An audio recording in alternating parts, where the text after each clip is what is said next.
Okay, so for the TryHackMe Part 2, the Linux Fundamentals Part 2, it's weird because when you go to Step 1 and you do Start Machine, it's not going to start. Okay, you need to open up a tack box and you basically need to hack into your own machine. Now, one other weird thing is you have an hour a day to use this machine for the free version. Now this takes a while to spin up, so I'm probably going to pause and let it do that on its own time. So I am going to show you how to connect into Linux Part 2. Now let me shrink this down, exit split view. So you have to do this. Watch this video. Now you could watch this and he explains it, but he teaches you a lot of extra things too. You need to log into Shiba 2. In the first one we were Shiba 1. Here's the password. That was one of your questions from the first lesson. You can say question done and get credit for that and say you finished that.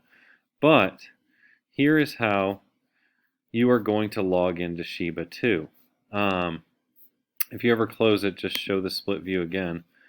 It's 50% going, so I'm going to shrink it again. Hopefully this works on yours. Let's see. When you go here, we're going to SSH. We're going to have to SSH into Shiba 2. SSH is the thing we do on every virtual machine. So we've been SSHing all year. Every time we log into Pump PLC from our target windows, we're using SSH. This thing, you don't need to do all this. But what's cool is you do need to open up this page every time you log in, because here is the IP address you need in order to log in. Okay, when you log in with SSH, you need to know this number. Now the reason I'm telling you don't write this number down is because every time on step 1, every time I come to this machine and hit start machine for a new day, it changes this number. So before I hit start machine, I should have showed you, before I hit start machine there, if I went to this page, it would say IP address. It wouldn't even have a number here. As soon as I hit start machine and actually started this up and opened up a tack box, it's telling me the IP address for Shiba 2.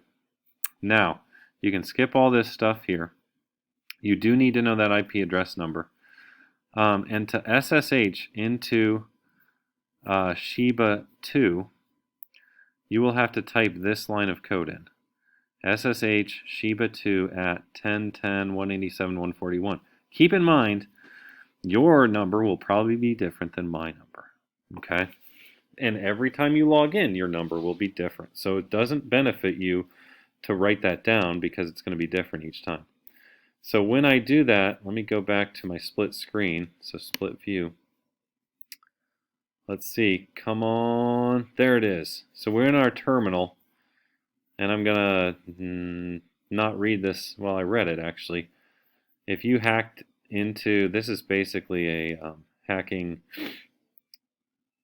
Linux device. And if you use this to hack into someone else's machine, then you would get arrested, basically. It's illegal. But if you hack into their machine, it's okay. So hit enter. Oops. I'm going to open that back up. I don't know why I closed it. So now is when I need to hook in to that Shiba with SSH. I need to hook into Shiba 2. So I'm going to type this in. SSH space Shiba 2 at 10.10.187.141. That's different than the last time I hooked in. Do I want to continue connecting? Yes. Okay, what's the password? Now, if you forgot, that was an, what was that? It was like something for the win. Is it SSH intro? No. No, I think it's in the first one. Hold on.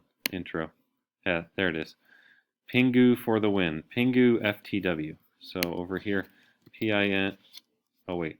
Remember, it doesn't show when you're typing. PINGU FTW. Enter. And I am now logged in. You know how I know I'm logged in? It says Shiba2 at Newt Newt. I don't know why it says Newt Newt. And now you can do the rest of the problem. So you're going to have to do that every time. And just remember, you click this Start Machine first. Then you click Start Attack Box. And you're going to need to know the username and password. But really, when you click on this PuTTY and SSH, these things in the blue boxes change every time. So you're going to have to do that. And whatever number it is, you're going to do SSH, Shiba 2, and that number. So you're basically going to have to do this thing every time with whatever the new number is.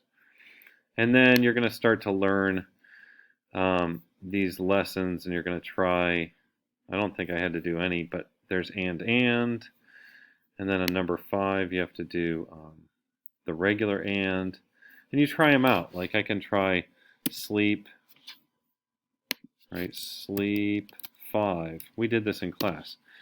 And remember, sleep just stalls my computer out. But if I do, for 5 seconds, if I do sleep 5 and the and sign after, it lets me still do stuff in the foreground, right? I can do ls and stuff like that until it's, and I'm doing it in the foreground, and then it tells me when that's done. So basically, hopefully that helps. You're going to go through and do all these tasks with the $sign, and see you have to start actually entering stuff now. And you have to do the piping and read the stuff and learn it and then do it. Sometimes there's no answer needed. Other times you'll have multiple answers needed. Okay, so try these out. Go through and learn. And remember, take a screenshot or a couple screenshots once you get your task done. It shouldn't take too long. Hopefully that helps. If you ever have to go away from your machine, hit terminate. I don't know if add 1 hour actually works because they'll probably ask you to pay. Remember, you have 1 hour a day. So if I started this and went away to have us eat lunch or something or take a nap and I came back, I can't use it again till tomorrow. So you get 1 hour a day for the free version.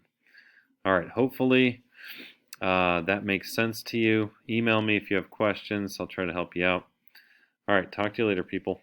Adios. Let me hit stop here.